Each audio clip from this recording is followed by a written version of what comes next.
The chandelier sparkled above the grand dining hall of the Riverside Crown Hotel, a place reserved for the world's elite. Expensive suits, diamond jewelry, and the clinking of wine glasses filled the atmosphere with an air of untouchable wealth. At the center of it all sat Richard Holden, a billionaire CEO whose empire stretched across technology, finance, and energy. To his investors and business partners, he was a genius. To the media, he was a symbol of ruthless ambition. To himself, he was untouchable. That evening, Richard wasn't just attending another formal dinner. He was hosting it. The occasion was historic, the potential signing of a $2 billion merger deal with a European conglomerate. Representatives from Germany, France, and the UK had flown in specifically for this night. The ink on the papers was almost dry. Only the ceremonial dinner stood between Richard and the deal that would cement his legacy. But destiny has a strange way of unraveling arrogance. Sometimes, it doesn't take a rival company, a hostile takeover, or a market crash to destroy an empire. Sometimes, it takes one careless word. The wait staff moved quietly between the tables, their black uniforms blending seamlessly with the polished decor. Among them was Danielle Brooks, a 27-year-old waitress with a gentle smile and tired eyes. Danielle wasn't just working for tips that night, she was fighting for survival. Her mother was sick with heart disease, her younger brother was struggling to stay in college, and every shift at the Riverside Crown was a chance to keep her family afloat. Danielle had served hundreds of wealthy guests before. Some were kind, some dismissive, others too drunk to even look at her. She had learned to keep her head down, smile politely, and never let the arrogance of the rich break her spirit. But that night, fate put her directly in the path of Richard Holden.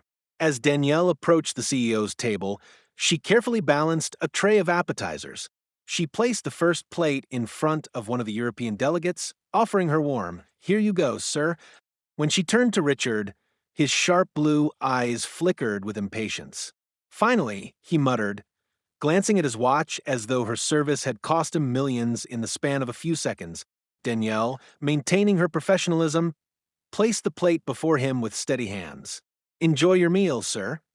Richard looked up at her, smirked, and let out a short laugh. Then, with a voice that cut through the chatter of the entire hall, he sneered, "Stupid girl. Took you long enough." The words fell heavy, sharp, and deliberate. For a moment, time froze. The wait staff around Danielle stiffened. Conversations at nearby tables fell silent. Richard had not just dismissed her, he had humiliated her in front of international delegates, in front of her colleagues, in front of strangers who would carry this story beyond the four walls of the hall. Danielle's cheeks burned with shame. She had been called many things in her life, poor, unlucky, naive, but stupid was different. Stupid was a weapon, a word that stripped her of dignity in an instant.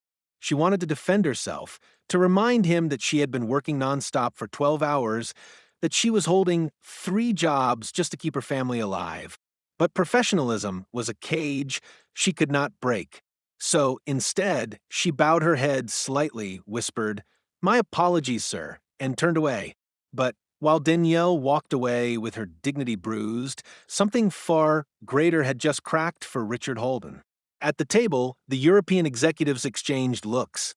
Richard, oblivious to the silence he had created, chuckled and sipped his wine. He believed his remark would be forgotten as quickly as it had been spoken. After all, he had been dismissive to countless waiters, drivers, and assistants before. To him, they were invisible people in a world where only wealth mattered. But not this time. Seated directly across from Richard was Johann Fischer, a German industrialist with a reputation for integrity. Johann had built his billion-dollar empire not through arrogance, but through loyalty to the people who worked for him.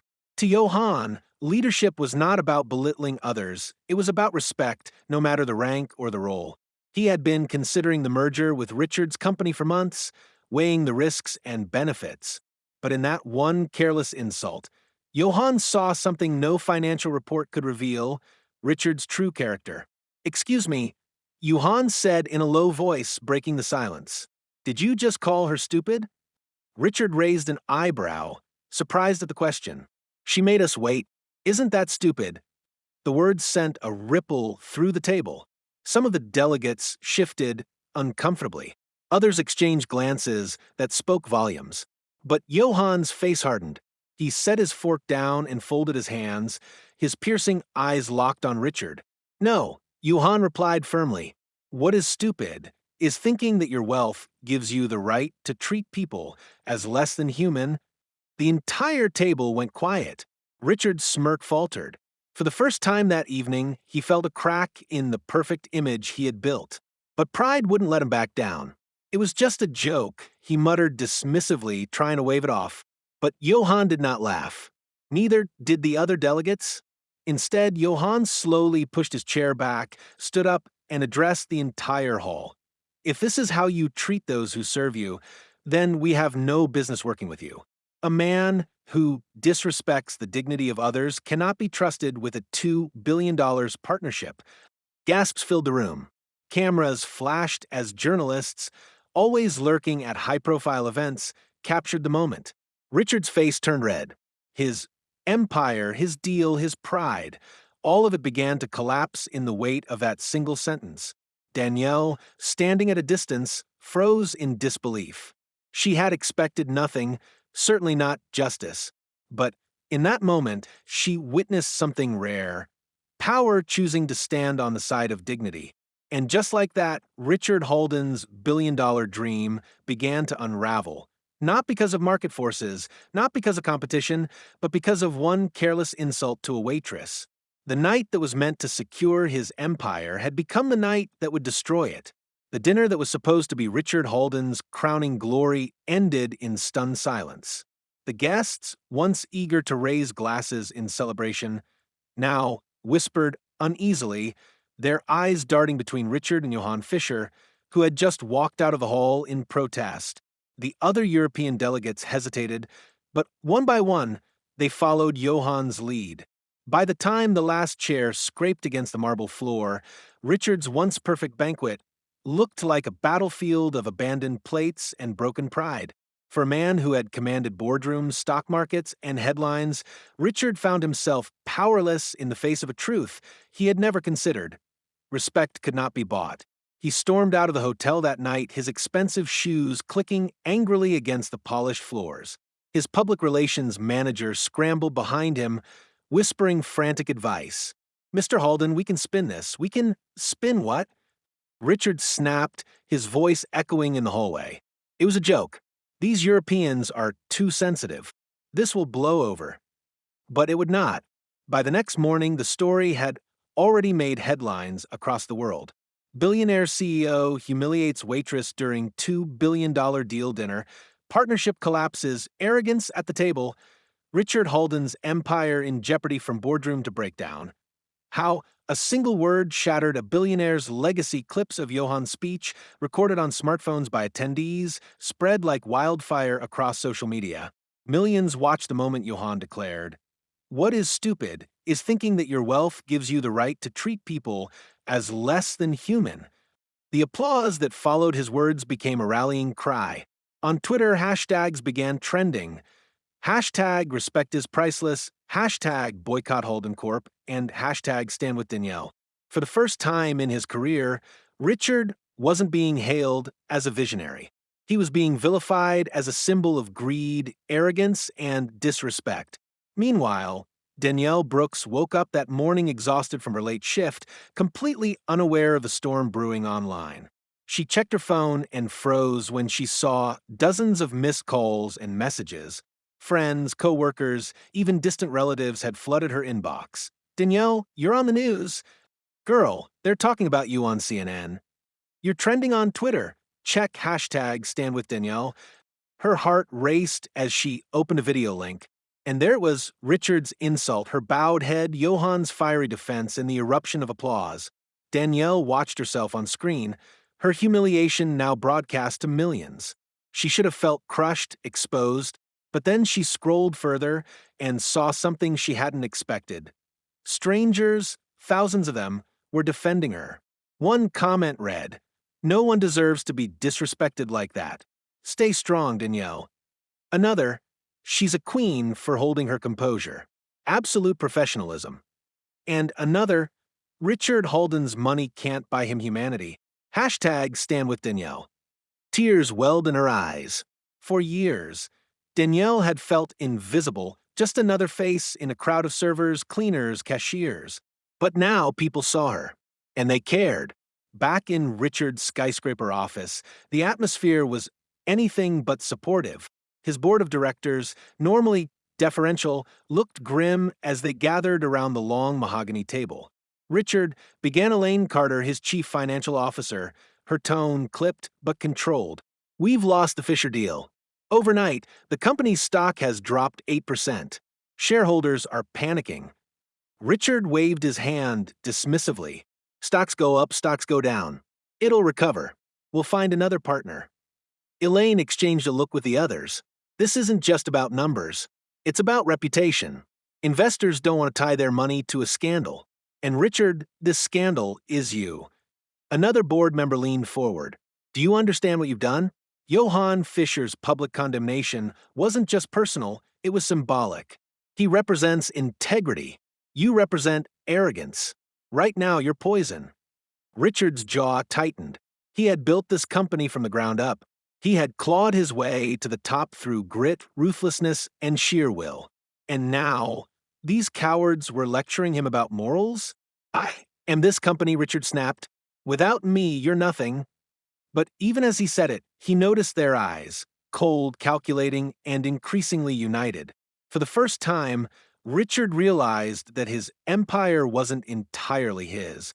The board had power, and they were beginning to question if keeping him was worth the cost. The media frenzy escalated. Late-night talk show hosts mocked him. Protesters gathered outside Halden Corp headquarters, carrying signs that read "Dignity over dollars," and people are not disposable. Petitions circulated demanding Richard step down as CEO. Within a week, over 2 million signatures had been collected. Every attempt Richard made to defend himself only worsened the situation. In one disastrous interview, he said, "Look, I didn't mean anything by it. It's just that people in service jobs need to toughen up. The world isn't kind, and neither am I." The clip went viral within hours. Headlines screamed, "Halden doubles down on disrespect." Sponsors began withdrawing from partnerships. Nonprofits cut ties. Even politicians who had once courted his donations publicly distanced themselves. Danielle, meanwhile, found herself reluctantly stepping into the spotlight. Journalists sought her out, asking for her side of the story. At first, she avoided them, afraid of saying the wrong thing, afraid of losing her job. But eventually, she realized this moment wasn't just about her. It was about everyone who had ever been humiliated, dismissed, or treated as less than by those in power. In a trembling but resolute voice, she told a reporter, "I've worked hard all my life. I don't expect special treatment, just respect. Everyone deserves that, no matter their job, no matter their status."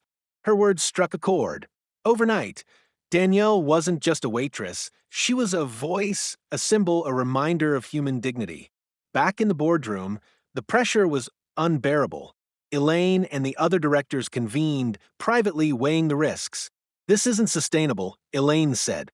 "Our stockholders are leaving. Our partners are gone. If Richard stays, we go down with him. But forcing him out," another director whispered, "he'll fight us tooth and nail." Elaine's eyes hardened. "Then let him fight. Better we face his wrath than the wrath of the world." And so, behind closed doors, the unthinkable was set in motion. A plan to remove Richard Halden from the very empire he had built. But Richard, ever arrogant, had no idea of the storm closing in. He still believed he could outlast the headlines, silence the critics, and rebuild his reputation. He didn't yet realize that the world had changed, and that his downfall had only just begun. Richard Halden had faced scandals before. Rivals who accused him of dirty business tactics, politicians who blamed him for layoffs, watchdog groups who questioned his environmental practices, he had survived them all.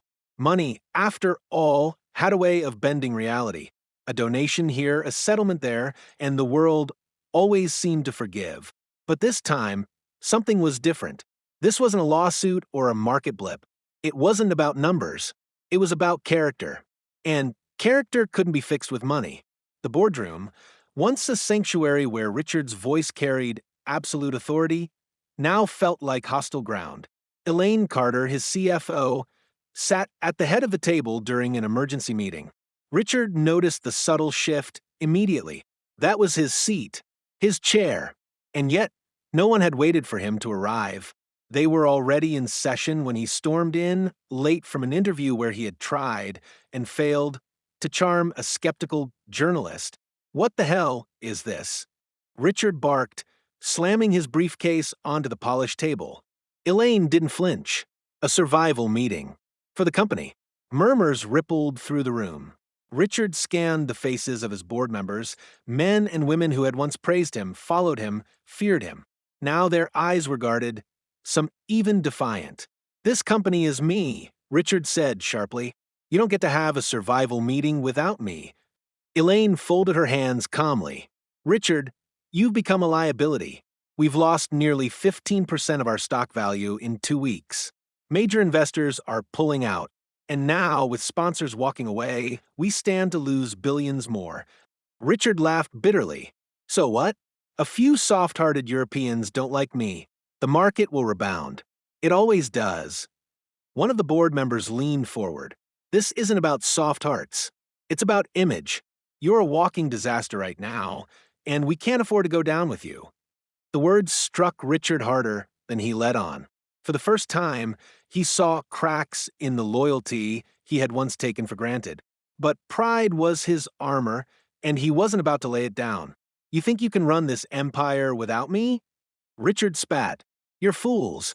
I made this company. I built it with my blood, my sweat, my brilliance. Without me, you're just paper pushers." Elaine's voice was steady, almost cold. "And without us, Richard, you're just a man with a crumbling reputation." The silence that followed was suffocating. Richard looked around the table and realized the truth. They were planning to betray him.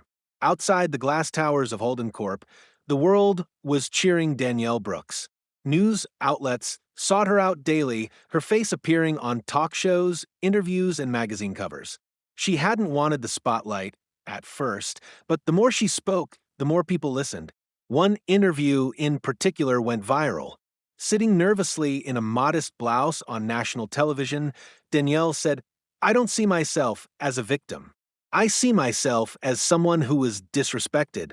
And I think we've all felt that, being treated like we don't matter. This isn't just my story. It's everyone's story who's ever been stepped on by someone with more power." Her sincerity resonated. Overnight, she became a symbol of resilience and dignity. People began calling her the waitress who took down a billionaire. Nonprofit organizations reached out, offering her partnerships to advocate for workers' rights. A popular podcast invited her to co-host a special series about respect in the workplace. Even universities requested her to speak to their students. Danielle, once invisible, was now a voice the world wanted to hear. But while her star rose, Richard's world sank deeper into chaos. Public relations firms refused to work with him.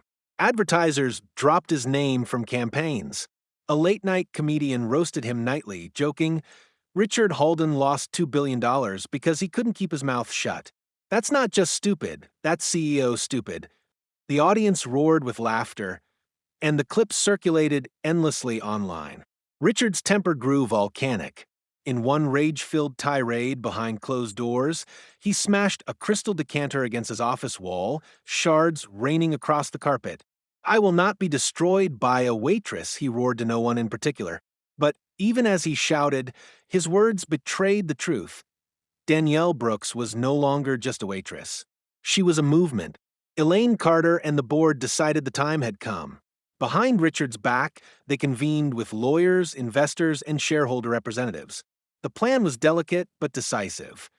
Invoke a clause in the company charter that allowed the board to oust a CEO if he was deemed a reputational liability. When the day of reckoning arrived, Richard entered the boardroom with his usual arrogance, unaware of the coup brewing. Elaine stood, papers in hand. "Richard, we've taken a vote." He smirked. "A vote? Without me? Cute." Her eyes didn't waver. "It's unanimous." Effective immediately, you are removed as CEO of Holden Corp. The words hit him like a sledgehammer. He laughed, disbelieving. You can't do this. This is my company. My name is on the building. Not for long, Elaine replied. You've burned every bridge. Investors, partners, the public, they all want you gone. The board has chosen survival over your pride. Richard's face twisted in fury. You're stabbing me in the back? No, Elaine said, her voice calm but firm. We're cutting out the rot before it kills us. For a moment, Richard considered flipping the table, screaming, fighting until the end. But the cold faces around him told the truth. He was finished. His empire had slipped from his hands. That evening, news outlets reported the bombshell. Richard Holden ousted as CEO amid scandal. Stock prices rebounded almost immediately, proof that the company was better off without him. Commentators declared it the fall of a titan, a modern parable of arrogance undone by disrespect. Meanwhile, Danielle was invited to a televised town hall about workplace dignity. Thousands tuned in, not to hear about profits or markets, but to hear a young woman talk about the power of respect. Power doesn't mean stepping on others, Danielle said softly, her voice carrying across the hall. It means lifting others up. Her words earned a standing ovation. In his penthouse, Richard watched the broadcast alone, a glass of whiskey trembling in his hand. The camera zoomed in on Danielle's tearful smile as the crowd cheered for her. And for the first time in his life, Richard Holden felt something he had never known before: irrelevance. The first days after his ousting, Richard Holden convinced himself it was temporary. He had money, connections, decades of influence. Surely, he thought, someone would step in to rescue him. But as the hours turned to days and the days into weeks, Richard began to understand a reality he had never prepared for. He was truly alone. The penthouse, once a symbol of his success, now felt like a gilded cage. His phone, which used to ring endlessly with calls from investors, politicians, and journalists, now sat silent on the marble counter. When it did buzz, it wasn't a lies, it was creditors, lawsuits, and former partners demanding he cover debts and damages. Richard tried reaching out to old friends, men he had shared cigars with in private clubs, women who had once praised his brilliance at charity galas. But one by one, they distanced themselves. Richard, it's just bad timing right now, one said curtly. You know how it looks. I can't be associated. Another whispered before hanging up. He had spent his life building power, but now he realized it wasn't loyalty he had built. It was dependency. And without his empire, no one needed him. Paparazzi hounded him whenever he dared step outside. Photos of him looking disheveled, his once polished suits replaced with wrinkled shirts, splashed across tabloids. From billionaire to pariah, Richard Holden's lonely walk, ex-CEO booed at restaurant, forced to leave, the humiliation was relentless. One evening, as Richard tried dining quietly at an upscale steakhouse, a group of patrons recognized him. They didn't ask for autographs. They didn't cheer. They jeered. Respect your waitress this time, Richard. One man shouted as laughter rippled through the room. Someone filmed the encounter, and by the next morning, millions had watched him leave the restaurant red-faced, chased by mocking voices. For a man who had once commanded entire markets, it was unbearable. While Richard sank into isolation, Danielle Brooks' world transformed. The girl who had once walked 2 miles to work because she couldn't afford a reliable car was now being chauffeured to speaking events. The same uniform she had worn nightly at the Riverside Crown was replaced by elegant dresses loaned to her by designers eager to support her cause. But Danielle remained grounded. She refused to let the sudden fame twist her values. She continued working at the restaurant part-time, insisting she wasn't above her colleagues. This is where I came from, she told reporters. I won't forget that. Her humility only fueled the admiration. When she spoke at rallies about dignity in the workplace, people listened. When she tweeted about treating service staff with kindness, thousands retweeted. A movement had begun, one bigger than Danielle herself. Nonprofits launched the Respect Initiative, dedicated to raising awareness about workers' rights. Danielle became its ambassador. She testified before Congress about wage fairness and dignity for service workers. Newspapers called her America's unexpected leader. One journalist summed it up: she didn't ask for fame. She didn't chase it. It found her because the truth she represented was larger than her. Watching Danielle's rise from the isolation of his penthouse was torture for Richard. Every headline about her felt like salt in an open wound. The waitress who toppled a titan. The young woman who gave America its moral compass back. Richard scoffed at the coverage, muttering to himself, "She didn't topple me. They did. The board. The press. The cowards." But deep down he knew. The moment he called her stupid, he had set fire to everything he had built. Desperation clawed at him. He called in favors with publicists, demanding interviews to tell his side. But every attempt backfired. In one televised appearance, his words sealed his doom. "Why is everyone making such a big deal out of this? She's just a waitress. I've employed thousands like her." The backlash was instant and brutal. Sponsors that had tentatively considered re-engaging cut ties permanently. Commentators declared it proof he hadn't changed, proof he had learned nothing. Fate, however, has a way of weaving unexpected moments.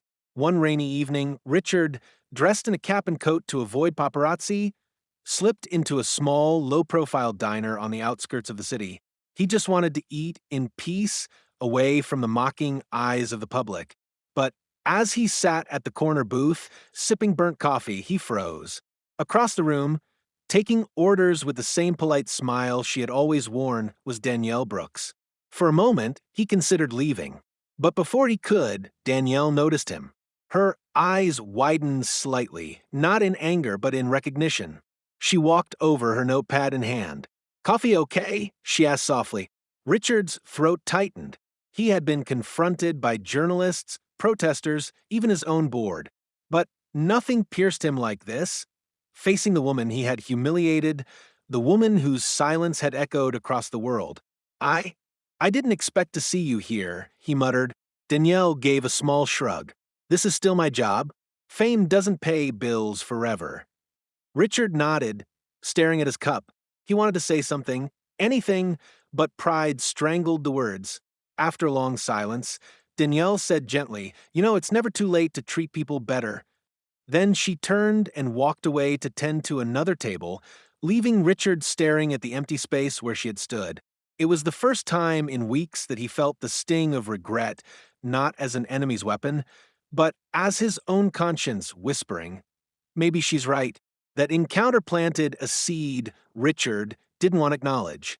He replayed her words over and over. It's never too late to treat people better. Could he change? Or was it too late? Meanwhile, Danielle's voice only grew stronger.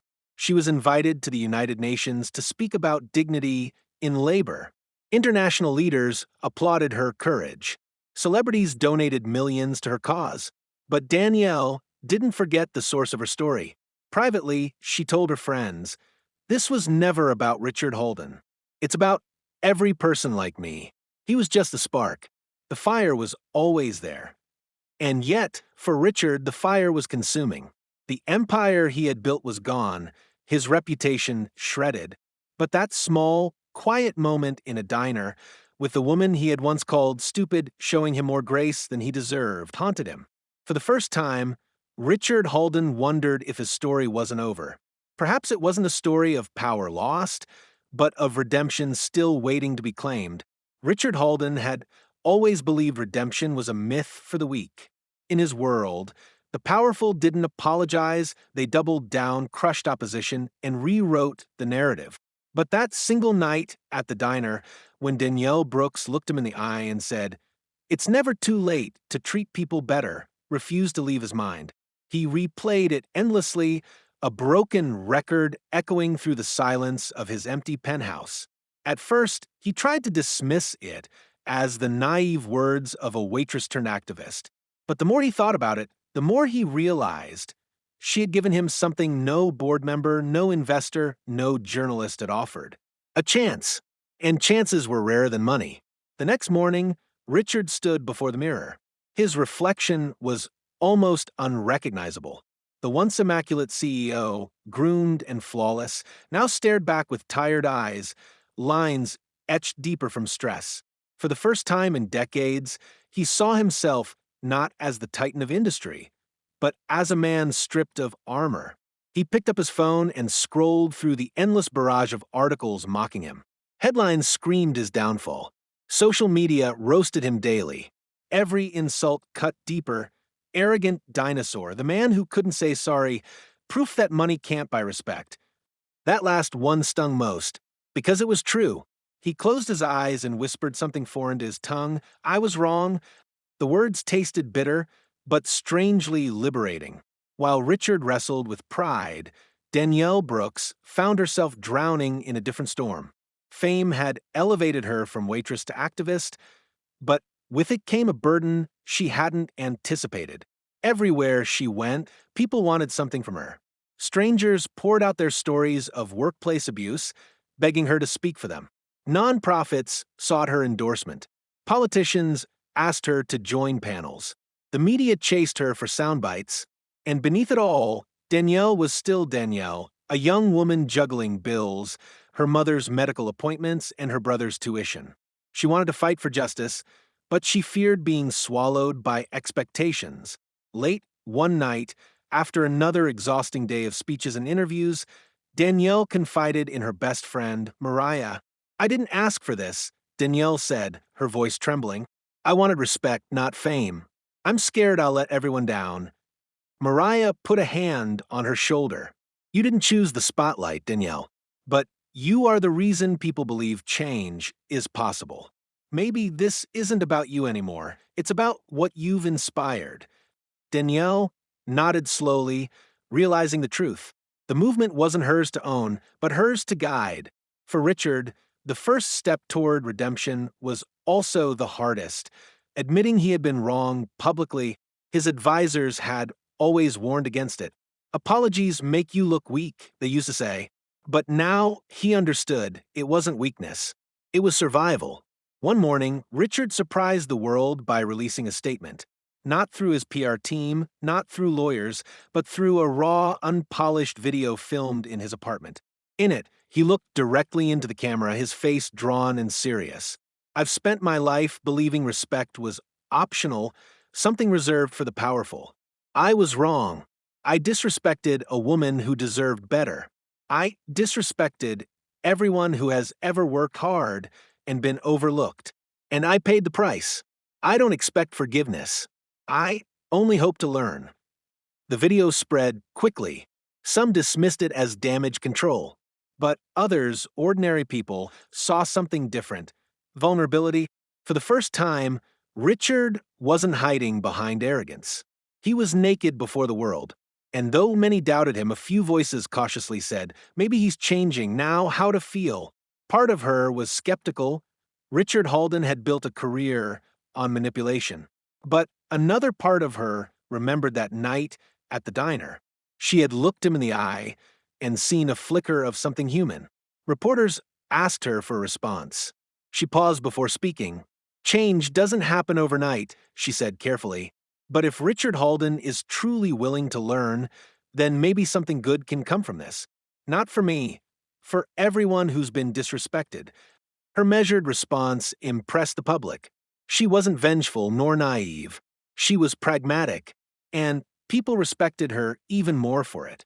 Weeks later, a nonprofit hosted a major summit on workplace dignity.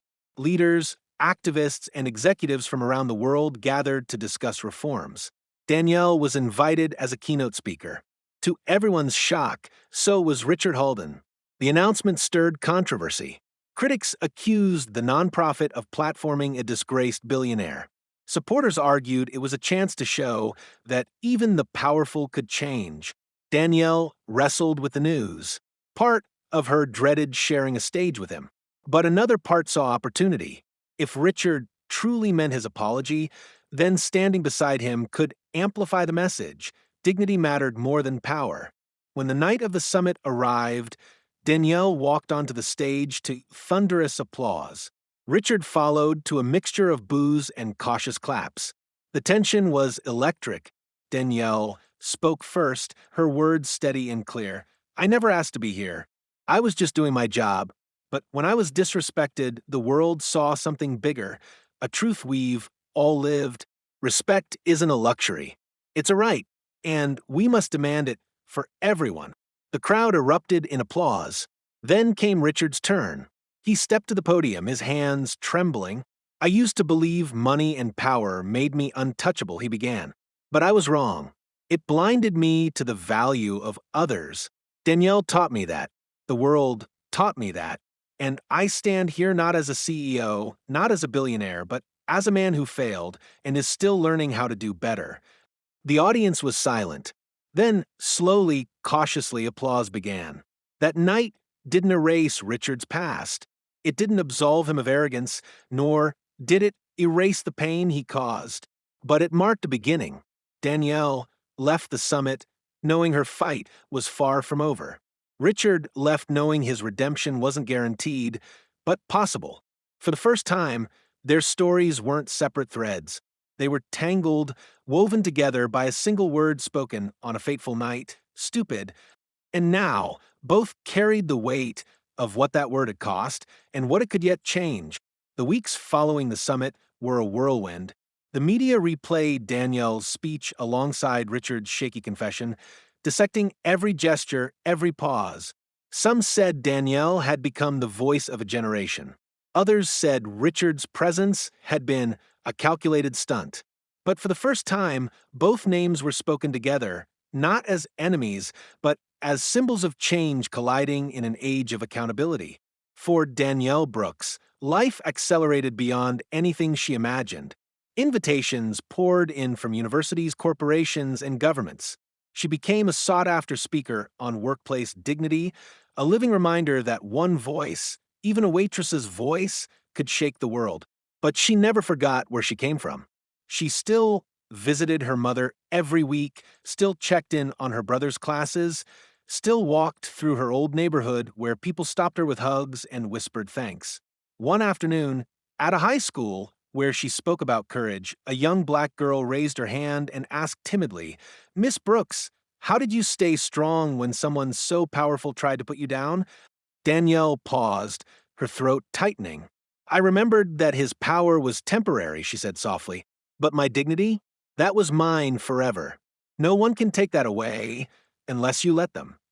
The girl's eyes lit up, and in that moment, Danielle realized her story wasn't just survival, it was a blueprint. For Richard Halden, redemption was no instant reward. The summit had cracked the door open, but walking through it required sacrifice. His board replaced him permanently as CEO. Investors fled. His reputation was still tarnished. But instead of hiding, Richard did something unthinkable for a man of his pride. He started showing up. He attended panels, not as a speaker, but as a listener. He sat in workshops on unconscious bias, often the oldest and most uncomfortable man in the room.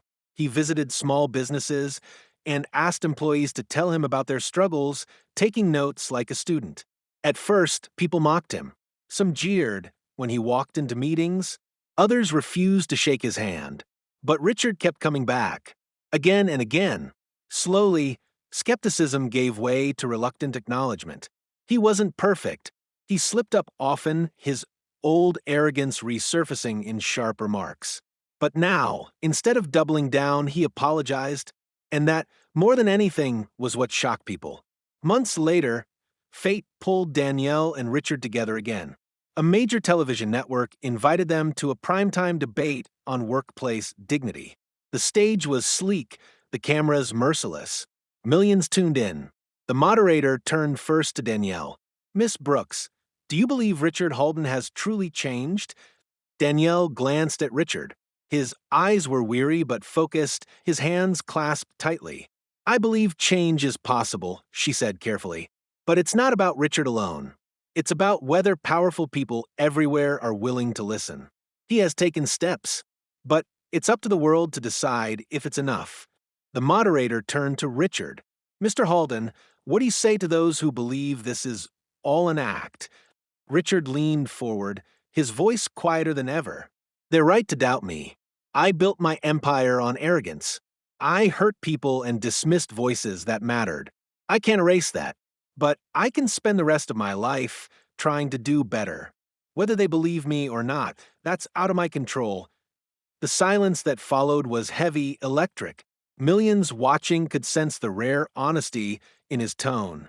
After the debate, something shifted. Richard was no longer simply the disgraced billionaire. He was a man clawing toward humility, and people couldn't look away. Danielle, too, found her platform expanding. She started a foundation dedicated to workplace dignity, offering scholarships, legal aid, and education programs. To her surprise, Richard approached quietly with an offer, not money for control, but a donation with no strings attached. I don't want my name on it, he said. Just let me help. Danielle hesitated. Trusting him fully was impossible. But she also knew real change required unlikely allies. Finally, she nodded. Then help, she said. But on our terms, not yours. Over the next year, Danielle's foundation grew rapidly.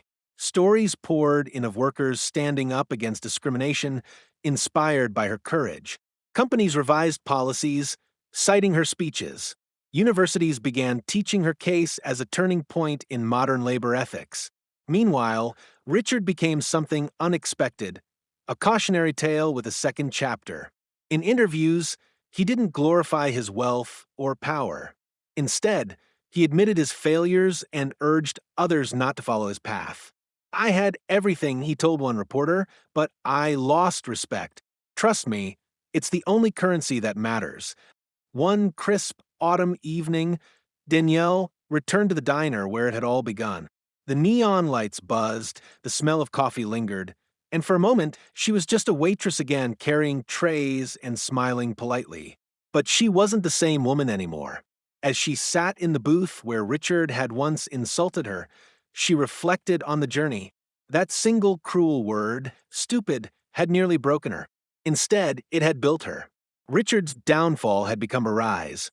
Yet somehow in the wreckage, they had both found something neither expected: humanity. Months later, Danielle stood on a global stage at the United Nations. Leaders from every country filled the hall. Cameras broadcast her words worldwide. She looked into the sea of faces, her voice steady and strong. I was told once that respect was optional, that some lives mattered less than others. But I stand here to tell you it is not optional. Respect is not a gift, it is a right. And dignity is the one currency every human being is owed. No matter how rich or powerful you are, you cannot take that away. The hall erupted in applause. Millions watching felt the truth reverberate. Somewhere in the audience, Richard Halden stood quietly in the shadows, clapping not for himself, but for the woman who had taught him the lesson of a lifetime. Danielle Brooks would go on to change laws, inspire movements, and leave an unshakable mark on history. Richard Halden would never fully erase his past, but he found peace in using his remaining years to amplify voices he once ignored. Two lives, once collided by arrogance and insult, had reshaped an entire conversation. And in the end, the $2 billion deal lost on the spot wasn't the real story. The real story was this: one word, stupid, had sparked a revolution in dignity.